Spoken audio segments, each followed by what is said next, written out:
Hello friends, welcome to kids league. गर्मी लगने लग गई है, summer season is on its way. ऐसे में हम सभी अपने घरों में एसी या कूलर तो चलाते ही चलाते हैं और अपने बच्चों को भी उसी में सुलाते हैं। ऐसे में बहुत सारे पेरेंट्स, स्पेशली न्यू पेरेंट्स जिनके न्यू बॉर्न बेबीज हैं, उनको बहुत टेंशन लगी रहती है। बहुत सारे सवाल उनके मन में आते हैं कि क्या ये सेफ है, एसी या कूलर के सामने अपने बच्चों को रखना, सुलाना कितना सेफ है। इन सारे सवालों के जवाब आज मैं आयशा आप सबके साथ शेयर करने वाली हूं, तो वीडियो को पूरे लास्ट तक देखिए, बिल्कुल स्किप मत कीजिए। और आपके मन में जो भी सवाल है कमेंट सेक्शन में हमें लिख के बताइए। और अगर ये वीडियो आपको थोड़ा भी इंफॉर्मेटिव लगे, थोड़ी भी हेल्प हो आपको इस वीडियो से, तो लाइक बटन हिट कर दीजिएगा और सब्सक्राइब कर दीजिए हमारे चैनल को, ताकि बहुत सारी इंफॉर्मेटिव वीडियोस, एक्साइटिंग वीडियोस आपको हमेशा मिलती रहे। तो चलिए आज का वीडियो स्टार्ट करते हैं।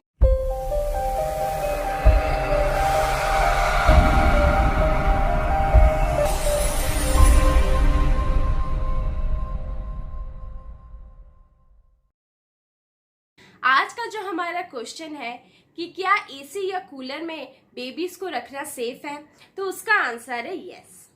डॉक्टर्स का कहना है कि न्यू बॉर्न बेबीज को वेल वेंटिलेटेड वाले रूम में ही रखना चाहिए। अगर एक्सट्रीम कंडीशंस वाले रूम में, एक्सट्रीम टेम्परेचर वाले रूम में बेबी को रखेंगे, ज्यादा गर्म वाले रूम में, तो बेबी को डिहाइड्रेशन या हीट स्ट्रोक जैसे प्रॉब्लम्स हो सकते हैं। तो ये तो पता चल गया कि हम बेबीज को रख सकते हैं एसी या कूलर के सामने, टोटली सेफ है, बट विथ फ्यू प्रिकॉशंस।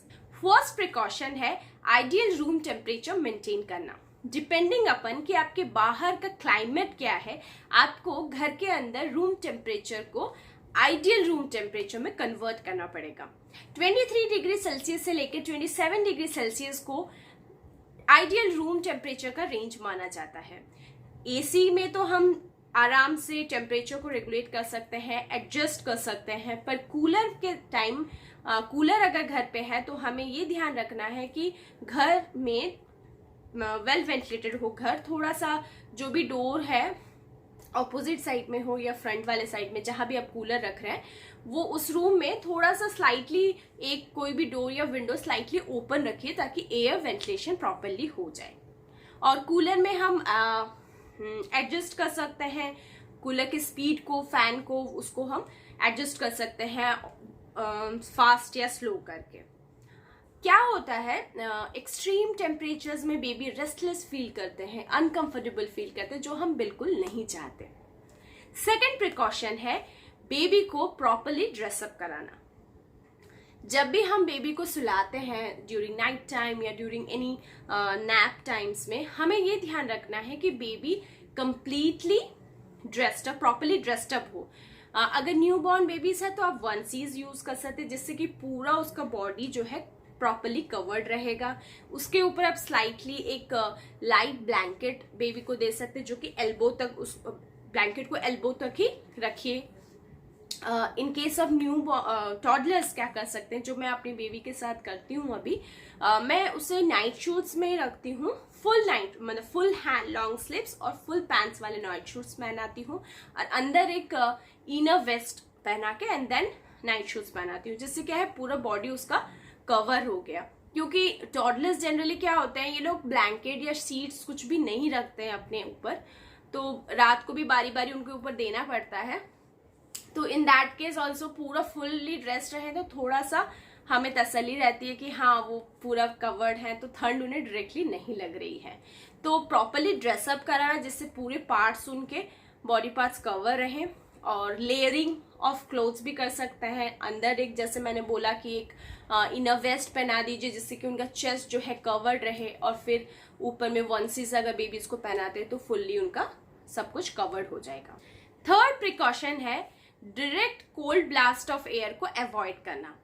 हमें अपने बेड को ऐसे प्लेस करना है, जैसे मैंने अभी क्या किया है, अपने बेड को डायरेक्टली एसी के नीचे नहीं रखा है, उसको मैंने प्लेस किया है थोड़ा सा कॉर्नर में, सेम रूम में। तो क्या होगा, डायरेक्ट जो एयर आएगा मतलब एसी से, वो डायरेक्टली बेबी को नहीं जाएगा, और जो कूलिंग होगी रूम में वो बेबी को फील करेंगे, बेबी फील करेंगे, तो जिससे उसको कंफर्टेबल फील होगा और एयर डायरेक्टली उस पर नहीं आएगा। In case of new borns, अगर आप क्रेडल खरीद रहे हैं या कॉट में रख रहे हैं बेबी को, तो उसे ये ध्यान रखिएगा कि एसी या कूलर के जस्ट फ्रंट में ना हो, जिससे जो पूरा डायरेक्टली कोल्ड एयर आता है उससे वो बेबी के लिए हार्मफुल हो सकता है। इसलिए साइड में रखे तो उसको कूलिंग इफेक्ट मिले, उन्हें कंफर्टेबल फील हो, ना कि डायरेक्टली हवा लगे। फोर्थ प्रिकॉशन है बेबी की स्किन को रेगुलर इंटरवल्स में मॉइस्चराइज करते रहना है। एसी जो है रूम को डिह्यूमिडिफाई कर देता है, जिससे बेबी के स्किन का मॉइस्चर जो है रिड्यूस हो जाता है, वो ड्राई हो जाता है। इसलिए हमें ध्यान रखना है कि बेबी की स्किन को प्रॉपरली मॉइस्चराइज करके रखना है, रेगुलर इंटरवल्स में करना है। जब जब हम एसी के सामने उसको सुला रहे, स्पेशली नाइट टाइम में हमें तो करना ही है। बेबी को प्रॉपरली नाइट शूट में चेंज करने से पहले आप प्रॉपरली उसे मॉइस्चराइज कराइए पूरे फुल बॉडी को, उसके बाद ही उसे नाइट शूट पहना के सुलाइए। अभी भी मैं करती हूँ नाइट टाइम रूटीन में, उसको प्रॉपरली मॉइस्चर करने के बाद ही बेबी को मैं नाइट शूट पहनाती हूँ। फिफ्थ प्रिकॉशन है एसी या कूलर को टाइमली सर्विस करना। क्या होता है, जब भी न्यू बॉर्न बेबीज हमारे घर में आते हैं तो हम लोग बहुत ज़्यादा केयरफुल हो जाते हैं और बहुत सारी चीज़ों को करने लग जाते हैं। ऐसे में क्या होता है, हम एसी या कूलर का सर्विस कराना भूल जाते हैं। पर क्या होता है, एसी या कूलर का सर्विस टाइमली नहीं कराने से जो डस्ट रहते हैं वो फिल्टर प्रॉपरली नहीं कर पाते हैं और वो डस्ट एयर के थ्रू बेबी को पहुंच सकता है। तो इसीलिए हमें ध्यान रखना है कि एसी हो या कूलर हो, जब भी हम टाइम चलाएंगे उसको, लाइक समर्स में अगर यूज कर रहे हैं तो उससे पहले हमें प्रॉपरली सर्विस करना पड़ेगा। टाइम टू टाइम चेक करना है कि वो वहां से प्रॉपरली वो फंक्शन कर रहा है कि नहीं। अगर नहीं कर रहा है तो सर्विसिंग के लिए हमें उसे देना पड़ेगा। सिक्स्थ प्रिकॉशन है don't use AC for a prolong time. AC हो या कूलर, कोई भी चीज हमें बहुत ज्यादा लंबे टाइम के लिए नहीं चलाना है। जब बेबी सो भी रहे हैं तभी हमें ध्यान रखना है कि 3 to 4 आवर्स हमने चला दिया तो पूरा रूम जो है उसका कूलिंग इफेक्ट रहता है, बस छोड़ दीजिए। अब 1-2 घंटे उसको बंद रहने दीजिए। लास्ट प्रिकॉशन हमारा ये है कि सडन चेंज ऑफ टेम्परेचर को अवॉइड करना है। बहुत टाइम ऐसा होता है कि हम एसी वाले रूम में हैं और अचानक ही हमें रूम से बाहर निकल के जाना पड़ रहा है बेबी को लेके, और all of a sudden AC के रूम का जो टेम्परेचर है और बाहर का जो रूम का टेम्परेचर है, मतलब कोल्ड टेम्परेचर से हॉट टेम्परेचर में हम बेबी को ले रहे हैं ऑल ऑफ ए सडन, जिससे बेबी को ठंड लगने की बहुत चांसेस रहते हैं। ऐसे में हम ये कर सकते हैं कि ठंड जो एसी वाले रूम में है, आपको बाहर जाना है तो आप एसी को बंद कर दीजिए। 15 मिनट्स 20 मिनट्स के बाद जब थोड़ा सा आपको खुद को फील हो कि नॉर्मलाइज हो गया है, बाहर का टेम्परेचर के आसपास हो गया है, तो 20 मिनट्स तो मिनिमम आपको वेट करना है। उसके बाद आप बेबी को लेके जा सकते हैं हॉट टेम्परेचर में।